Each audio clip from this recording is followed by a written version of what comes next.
शिव शक्ति नमः। आइए शुरू करते हैं शिव पुराण की कोटि रुद्र संहिता को और जानने का प्रयास करते हैं कि इस कथा के माध्यम से ऋषि मुनि हमें क्या संदेश देना चाहते हैं। आज का टॉपिक है वाराणसी तथा विश्वेश्वर का महात्म्य। सूत जी कहते हैं कि मुनीश्वरों, मैं संक्षेप से ही वाराणसी तथा विश्वेश्वर के परम सुंदर महात्म्य का वर्णन करता हूं, सुनो।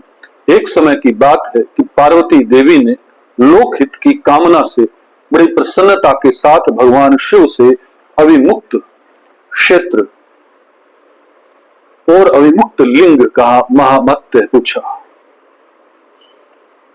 तब परमेश्वर शिव ने कहा कि यह वाराणसी पुरी सदा के लिए मेरा महत्तम क्षेत्र है, अति सिक्रेटिव क्षेत्र है और सभी जीवों की मुक्ति का सर्वथा हेतु है। इस क्षेत्र में सिद्धगण सदा मेरे व्रत का आश्रय ले नाना प्रकार के वेश धारण किए मेरे लोक की को पाने की इच्छा रखकर जितात्मा और जितेंद्रिय हो नित्य महायोग का अभ्यास करते हैं। उस उत्तम महायोग का नाम है पाशुपति योग। उसका श्रुतियों द्वारा प्रतिपादन हुआ है। वह भोग और मोक्ष रूप फल प्रदान करने वाला है। महेश्वरी वाराणसी की पुरी में निवास करने से मुझे सदा ही अच्छा लगता है। जिस कारण से मैं सब कुछ छोड़कर काशी में रहता हूं उसे बताता हूं, सुनो। जो मेरा भक्त तथा मेरे तत्व का ज्ञानी है वे दोनों अवश्य ही मोक्ष के भागी होते हैं। उनके लिए तीर्थ की अपेक्षा नहीं है। विहित और अविहित दोनों प्रकार के कर्म उनके लिए समान है। उन्हें जीवन मुक्त ही समझना चाहिए। वे दोनों कहीं भी मरे तुरंत ही मोक्ष को प्राप्त कर लेते हैं। यह मैंने निश्चित बात कही है। सर्वोत्तम शक्ति देवी उसे इस परम उत्तम अविमुक्त तीर्थ में जो विशेष बात है उसे तुम मन लगाकर सुनो। सभी वर्ण और समस्त आश्रमों के लोग, चाहे वे बालक, जवान या बूढ़े कोई भी क्यों न हो, यदि इस पुरी में मर जाएं तो मुक्त हो ही जाते हैं। इसमें संशय नहीं है। स्त्री अपवित्र हो या पवित्र, कुमारी हो या विवाहिता, विधवा हो या वंध्या, रजस्वला हो, प्रसूता हो, संस्कारहीन हो तथा जैसी तैसी कैसी ही क्यों न हो, यदि इस क्षेत्र में मरी हो तो वो अवश्य मोक्ष की भागनी होती है। इसमें संदेह नहीं है। स्वेदज, अखंड, उद्भिज अथवा जरा युज प्राणी जैसे यहां मरने पर मोक्ष पाता है वैसे और कहीं नहीं पाता। देवी, यहां मरने वाले के लिए न ज्ञान की अपेक्षा है, न भक्ति की, न कर्म की आवश्यकता है, न दान की, न कभी संस्कृति की अपेक्षा है, न धर्म की है। यहाँ नाम कीर्तन, पूजन तथा उत्तम जाति की भी अपेक्षा नहीं होती। जो मनुष्य मेरे इस मोक्षदायक क्षेत्र में निवास करता है वह चाहे जैसे मरे उसके लिए मोक्ष की प्राप्ति सुनिश्चित है। प्रिय प्रिय मेरा यह दिव्यपुर गुहा से भी गुहातर है, मतलब सिक्रेटिव से भी अति सिक्रेटिव है।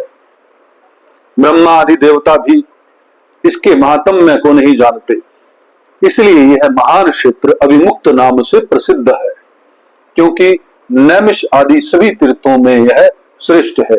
यह मरने पर अवश्य मोक्ष देने वाला है। धर्म का सार सत्य है, मोक्ष का सार समता है तथा स्वस्थ क्षेत्रों एवं तीर्थों का सार यह अविमुक्त तीर्थ काशी है। ऐसी विद्वानों की मान्यता है। इच्छा अनुसार भोजन, शयन, क्रीड़ा तथा विविध कर्मों का अनुष्ठान करता हुआ भी मनुष्य यदि इस अविमुक्त तीर्थ में प्राणों का परित्याग करता है तो उसे मोक्ष मिल जाता है।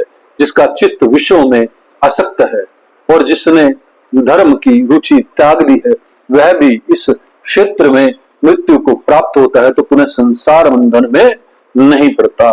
फिर जो ममता से रहित, धीर, सत्वगुणी, दम्भहीन, कर्म कुशल और कर्तापन के अभिमान से रहित होने के कारण किसी भी कर्म का आरंभ न करने वाला है, उनकी तो बात ही क्या, वे सब मुझ में ही स्थित है।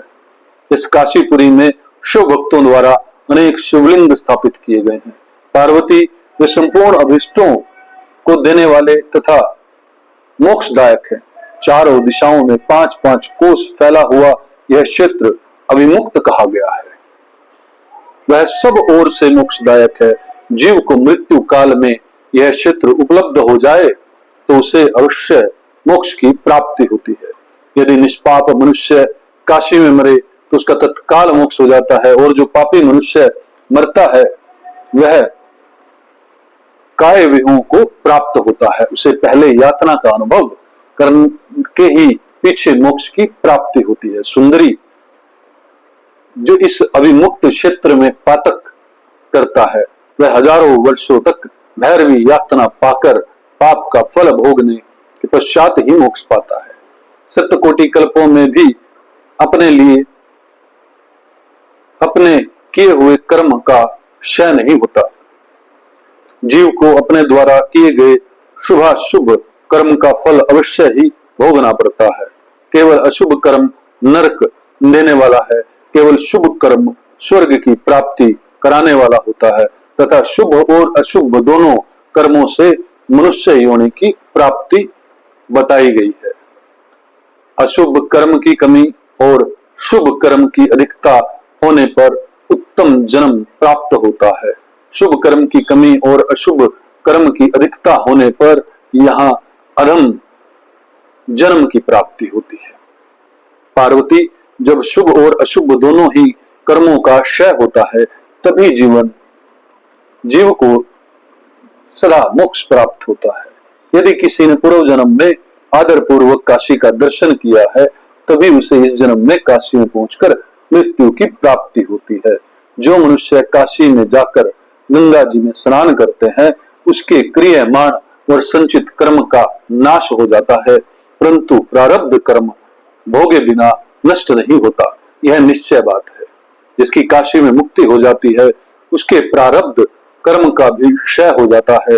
प्रिय, जिसने एक ब्राह्मण को भी काशी वास करवाया वह स्वयं भी काशी वास का अवसर पाकर मोक्ष लाभ करता है। सूत जी कहते हैं कि मुनिवरों, इस तरह काशी तथा विश्वेश्वर लिंग का प्रचुर महात्म्य बताया गया है जो सत्पुरुषों को भोग और मोक्ष प्रदान करने वाला है। इसके बाद में त्र्यंबक नामक ज्योतिर्लिंग का महात्म्य सुनाऊंगा जिसे सुनकर मनुष्य क्षण भर में समस्त पापों से मुक्त हो जाता है।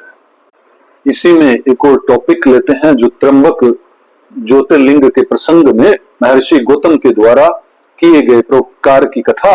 उनका तप के प्रभाव से अक्षय जल प्राप्त करके ऋषियों की अनावृष्टि के कष्ट से रक्षा करना, ऋषियों का छल पूर्वक उन्हें गो हत्या में फंसाकर आश्रम से निकालना और शुद्धि का उपाय बताना। सूत जी कहते हैं कि मुनिवरों सुनो, मैंने सदगुरु व्यास जी के मुख से जैसी सुनी है उसी रूप में एक पापनाशक कथा तुम्हें सुना रहा हूं। पूर्व काल की बात है। गौतम नाम से विख्यात एक श्रेष्ठ ऋषि रहते थे जिनकी परम धार्मिक पत्नी का नाम अहल्या था। दक्षिण दिशा में जो ब्रह्मगिरी पर्वत है वही उन्होंने 10,000 वर्षों तक तपस्या की थी। उत्तम व्रत का पालन करने वाले महर्षियों एक समय वहां 100 वर्षों तक बड़ा भयानक अवर्पण हो गया। सब लोग महान दुख में पड़ गए। इस भूतल पर कहीं गीला पता भी नहीं दिखाई देता था। फिर जीवों का आधारभूत जल कहां से दृष्टिगोचर होता। उस समय मुनि, मनुष्य, पशु, पक्षी और मृग सब वहां से 10 दिशाओं को चले गए। तब गौतम ऋषि ने 6 महीने का तप करके वरुण को प्रसन्न किया। वरुण ने प्रकट होकर वर मांगने को कहा।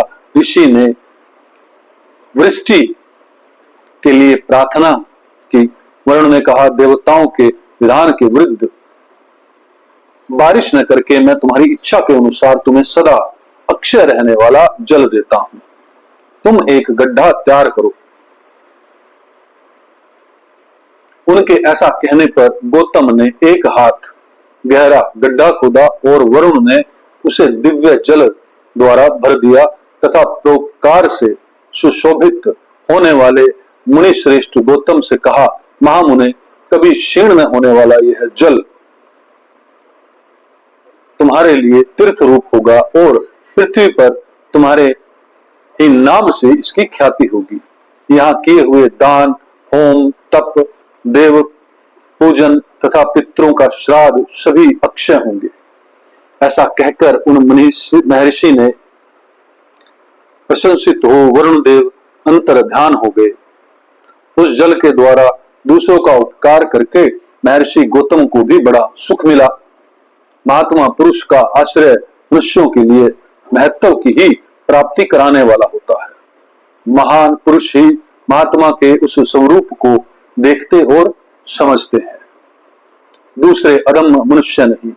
मनुष्य जैसे पुरुषों का सेवन करता है वैसे ही फल पाता है। महान पुरुष की सेवा से महत्ता मिलती है और शूद्र की सेवा से शूद्रता। उत्तम पुरुषों का यह स्वभाव ही है कि वे दूसरों के दुख को नहीं सहन कर पाते। अपने को दुख प्राप्त हो जाए इसे भी स्वीकार कर लेते हैं, किंतु दूसरों के दुख का निवारण ही करते हैं। दयालु, अभिमान शून्य, उपकारी और जितेंद्रिय ये पुण्य के चार खंभे हैं जिनके आधार पर यह पृथ्वी टिकी हुई है। तदंतर गौतम जी वहां उस परम दुर्लभ जल को पाकर विधि पूर्वक नित्य नैमित्तिक कर्म करने लगे। उन मुनीश्वर ने वहां नित्य होम की सिद्धि के लिए धान, जौ और अनेक प्रकार के निवार बोया दिए। तरह तरह के धान्य, भांति भांति के वृक्ष और अनेक प्रकार के फल फूल वहां लहला उठे। यह समाचार सुनकर वहां दूसरे दूसरे सहस्त्रों ऋषि मुनि, पशु पक्षी तथा बहुसंख्यक जीव जाकर रहने लगे। वह वन इस भूमंडल में बड़ा सुंदर हो गया। उस अक्षय जल के संयोग से अनावृष्टि वहां के लिए दुखदायिनी नहीं रह गई। उस वन में अनेक शुभ कर्म परायण ऋषि अपने शिष्य, भार्य और पुत्र आदि के साथ वास करने लगे। उन्होंने कालक्षेप करने के लिए वहां धान बोया। गौतम जी के प्रभाव से उस वन में सब और आनंद छा गया। एक बार वहां गौतम के आश्रम में जाकर बसे हुए ब्राह्मणों की स्त्रियां जल के प्रसंग को लेकर अल्लाह पर नाराज हो गई।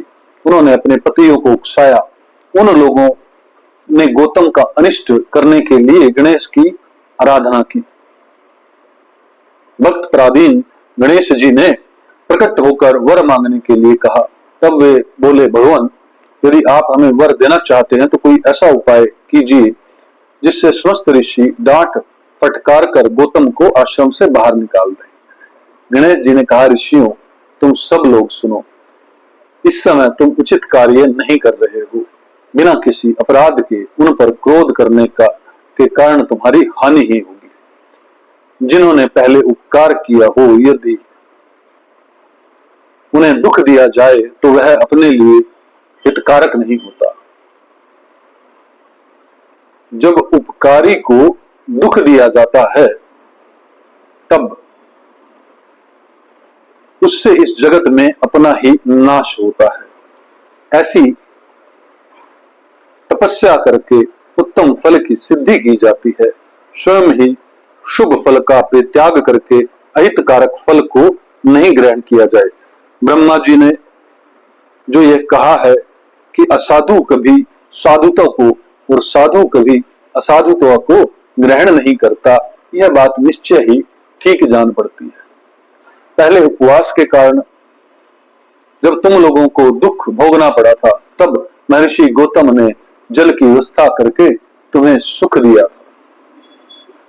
परंतु इस समय तुम सब लोग उन्हें दुख दे रहे हो।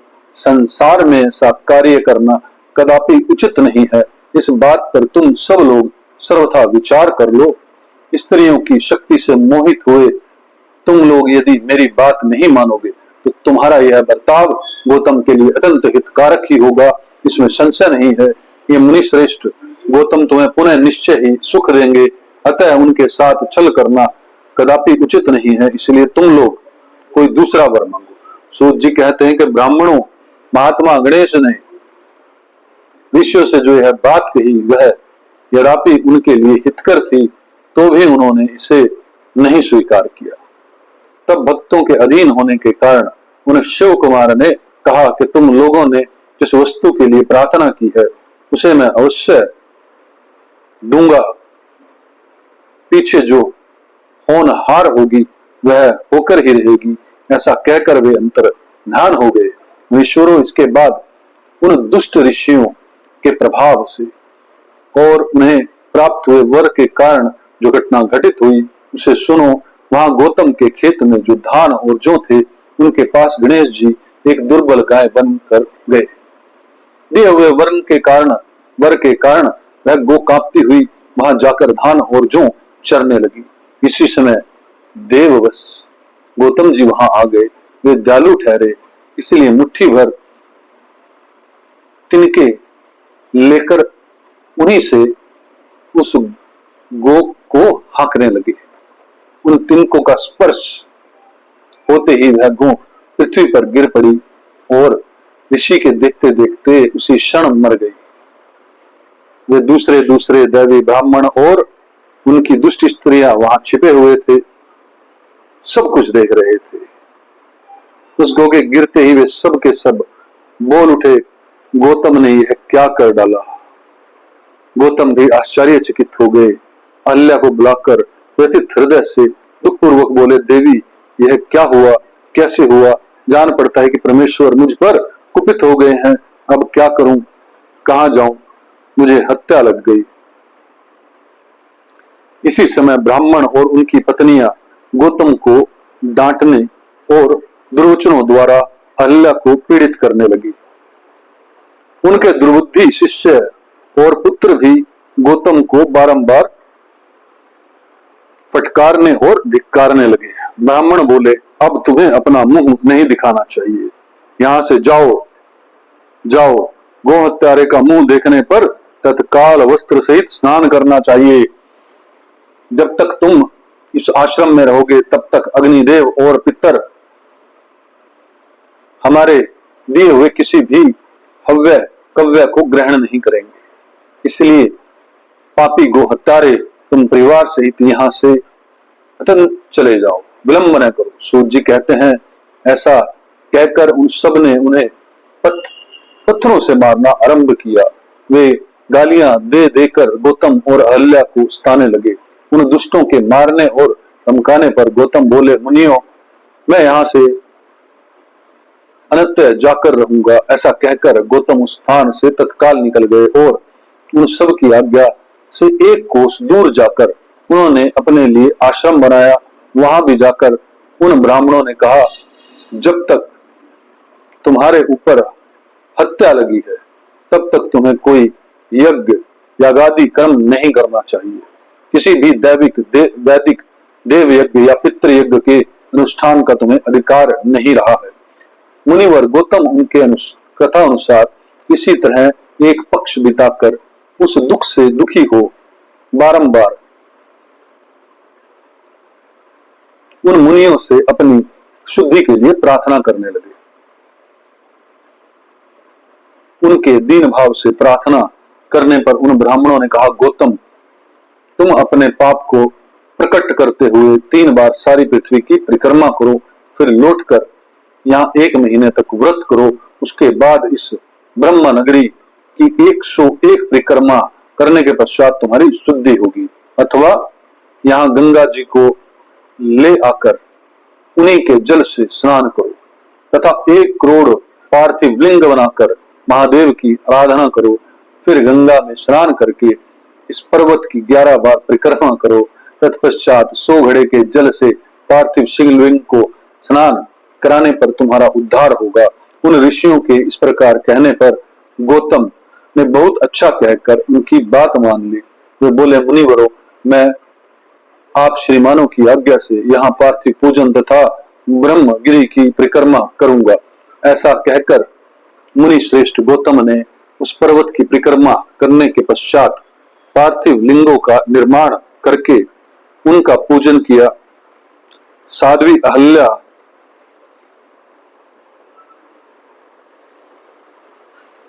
ने भी साथ रहकर वह सब कुछ किया। उस समय शिष्य विष्य उन दोनों की सेवा करते थे। यह कथा यहीं पर समाप्त होती है। मुझे पूर्ण उम्मीद है कि इस कथा से कुछ ना कुछ आपके जीवन में बदलाव आएगा। शिव शक्ति से यही प्रार्थना है कि आप पर सदैव अपनी कृपा बनाए रखें। ओम तत्सत, ओम तत्सत, ओम तत्सत।